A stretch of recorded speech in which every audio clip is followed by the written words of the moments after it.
El Partido Paraguay Pueda Jurar rechaza las acusaciones en contra de Genaro Mesa, quien supuestamente es miembro del autodenominado Ejército del Pueblo Paraguayo, que ayer fue detenido en Canindeyú. Están exigiendo su liberación.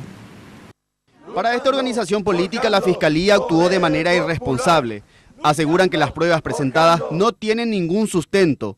Aclaran que Genaro Mesa es el responsable de la cocina de su partido en cada marcha. Permaneció en Asunción durante 69 días por tratamiento médico y no estaba escondido en el monte como advirtieron los investigadores, señalaron. Según información que ellos manejan, no sería tío de Magna Mesa, miembro activo del grupo armado Ejército del Pueblo Paraguayo.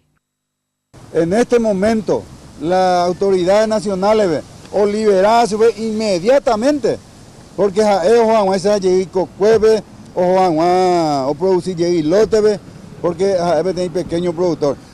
Prueba o presentaje y ajicuay. La KEPI, por ejemplo, del partido, es público. Pico delito la llave de la KEPI. A la bota de lluvia, en cada campesino roga o introducir la bota de lluvia porque es elemento de trabajo. A los documentos de crítica al gobierno. Cada militante la documentos de crítica a este gobierno. Denuncian un atropello por parte del gobierno y aseguran que se trata de una persecución a las organizaciones campesinas.